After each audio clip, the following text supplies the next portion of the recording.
Ada beberapa bukti yang bisa saya sampaikan kepada kalian bahwa bakal ada banyak pinjol yang akan ditutup di tahun depan atau di tahun 2025.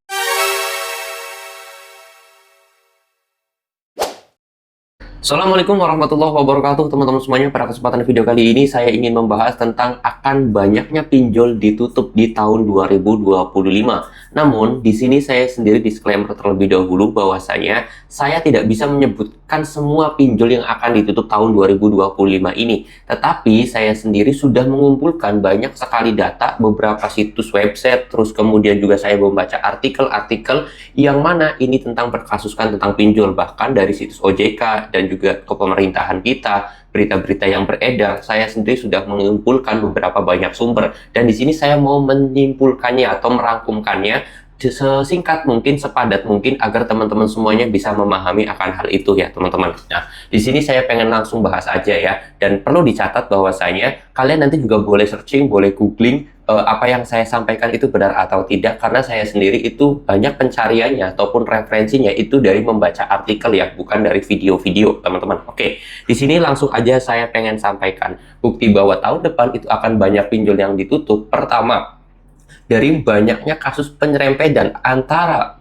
judi online dan juga pinjol, itu masih banyak kaitannya. Kenapa kok bisa seperti itu? Karena sekarang itu lagi banyak sekali beredar bahwa judi online dan juga pinjaman online itu adalah hal yang sekongkol. Benar atau tidaknya saya sendiri kurang tahu secara spesifik, tetapi banyak sekali masyarakat yang telah dirugikan oleh dua hal ini. Yang pertama pinjol dan juga judul. Dan ini menjadi suatu tugas dari pemerintahan Pak Prabowo, yang mana dia itu akan membasmi hal-hal yang merugikan masyarakat, termasuk bisa saja pinjol teman-teman. Nah, kalau masalah pinjol ilegal itu sudah jelas dan sudah pasti bakalan dibasmi semuanya kalau ketahuan. Tetapi yang jadi persoalan mungkin pinjol legal ini. Nah, itu bukti yang pertama.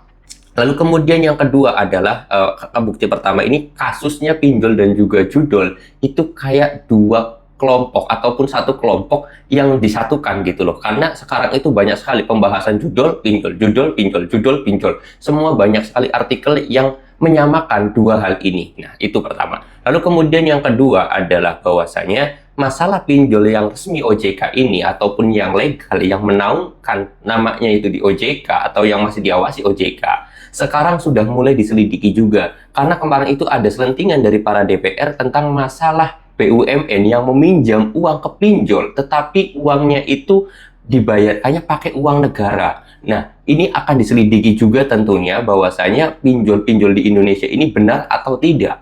Karena kan kita sudah tahu di lapangan bahwasanya pinjol-pinjol yang resmi OJK, yang masih diawasi OJK itu sekarang banyak sekali yang sudah di luar nalar. Seperti dari kasus iklan, terus kemudian dari kasus yang namanya bunga, terus kemudian biaya administratif, terus kemudian masalah penagihan, semuanya banyak sekali yang melanggar aturan. Dan yang ketiga, yang bukti yang bisa saya sampaikan adalah ketegasan Pak Prabowo Subianto terhadap menangani hal-hal yang sangat merugikan masyarakat, terutama masalah digitalisasi ini, yaitu pertama dari judul itu lagi dibasmi, masalah koruptor lagi dibasmi, terus kemudian sekarang itu lagi yang namanya judul dan juga pinjol menjadi incaran berikutnya, karena sudah terlalu banyak masyarakat yang menjadi korban, banyak masyarakat miskin yang menjadi korban, banyak masyarakat Indonesia yang menjadi miskin gara-gara dua faktor ini. Nah, oleh sebab itu bisa berpotensi besar di tahun 2025 akan ada banyak pinjol yang akan ditutup.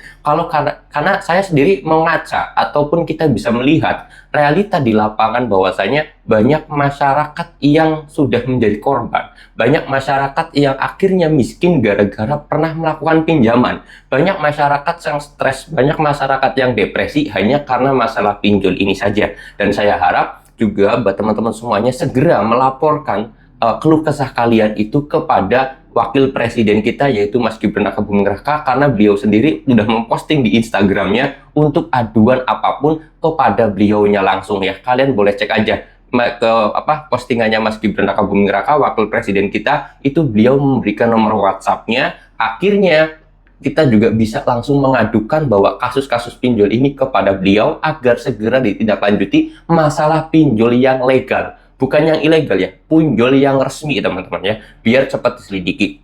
Nah, itu beberapa bukti ataupun beberapa fakta yang saya temukan di lapangan, di situs-situs website, bahwa pinjol ini bisa berpotensi besar ditutup oleh pemerintah tahun 2025. Tinggal bagaimana kita menyikapi hal ini dan kita berani melaporkan. Oke, mudah-mudahan itu aja teman-teman yang dapat saya sampaikan. Kalau kalian ada pertanyaan, boleh tulis aja di kolom komentar, atau kalian juga mau menambahkan hal-hal yang lainnya, kalian boleh tulis di kolom komentar. Saya mau tutup dulu video ini dengan kata Assalamualaikum warahmatullahi wabarakatuh.